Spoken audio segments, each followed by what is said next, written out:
Jetzt kommt ein Mann auf die Bühne, der es wirklich verdient hat, dass man ihn nicht nur ansieht, sondern auch zuhört. Seit über 27 Jahren beehrt er uns mit einem originellen Beitrag auf der Bühne. In der Bütt hätte man ja früher gesagt. Heute sagt man auf dem Podium. Er ist in seiner urkölschen Sprache fast unnachahmbar. Freuen Sie sich mit mir ob eine Kölsche Schutzmann Jupp Ment.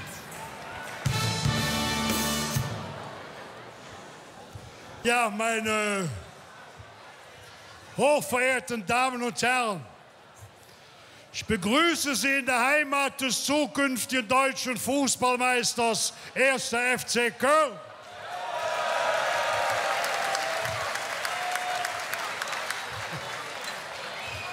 Sie müssen ein bisschen dran glauben.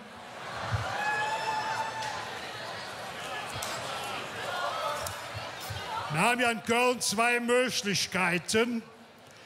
Entweder Sie haben Ahnung vom Fußball oder Sie sind FC-Fan. Ne? Beides zusammen geht nicht. Aber das Motto des diesjährigen Karnevals lautet ja kunterbunt vernetzt. Ne? Es ist ja so, meine Damen und Herren, im Moment ist ja alles vernetzt. Jeder läuft mit dem Handy rum, mit dem Laptop und so weiter. Ne? Es ist furchtbar. Ne? Früher gab es noch Romantik, heute gibt es nur noch Elektronik. Früher sind die Männer abgestürzt, heute der Computer.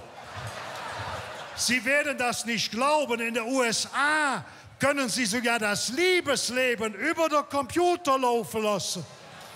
Die Männer sitzen dann vor dem Schirm, ne, schieben ein Präservativ über die Maus, zweimal Leertaste und aus die Maus dann. Ne?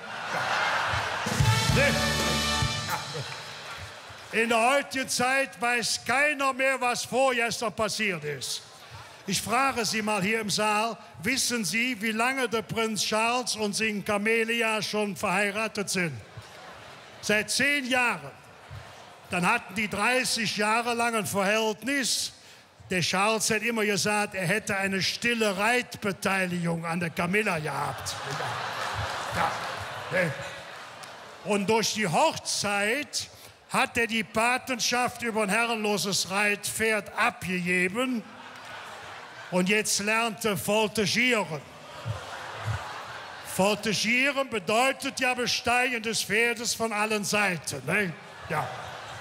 Die Engländer sind ja sowas von besessen mit den Pferden. Die Camilla, die hat 20 Pferde.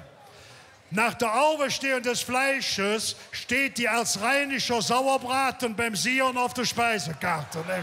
Ja. Camilla.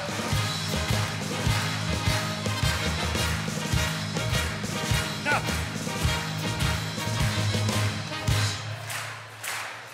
Aber der gesamte Adel und die Prominenten, meine Damen und Herren, die können einfach nicht normal alt werden. Jeder will die ewige Jugend haben. In den USA können sie sich die ewige Jugend in die Gesicht spritzen. In mancher Botoxbacke ist die Leichenstarre schon vor dem Tod eingetreten, meine Damen und Herren. Ja, gucken Sie sich das doch einmal an. Nee, ich weiß nicht, warum da immer nachgerüstet wird hier oben, dann wird geliftet, dann wird das Fett abgesaugt, bis das Erdöl kommt. Nee?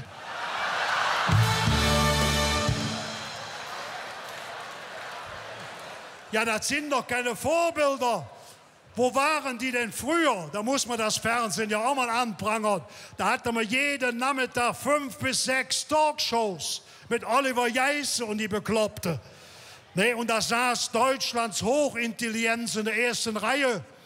Nee, Hilfe, ich habe 12 Kinder, aber nur 6 Zähne. Nee, ja, nee, ja. Und die Männer da, die Prolete, die hingen da am Sofa, ne? 10 Meter Mundgeruch, aber der Radkappe mit der Zahnbürste polieren, ne? Ja. Nee. Das war übrigens auch die Zeit, wo das mit dem, wie heißt das, wo die sich die Nägel in den Kopf hauen, das Pissing, ne? Pissing, ja.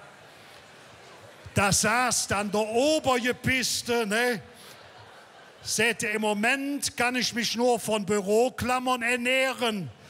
Aber wenn ich jetzt eine Blähung hätte, könnte man mich auch als Tacker benutzen. Ne? Ja. Ne? Oder das ganze Theater mit der Tätowiererei, meine Damen und Herren, das ist ja furchtbar. Früher hatte man ein kleines Herz oder einen Anker. Heute ist der ganze Balsch bis zum Hals zutätowiert. Jeder will ein Tattoo. Kalmund lässt sich den Bauch tätowieren. Ja, komplette Bibel in 7 Sprachen, meine Damen und Herren. Ja.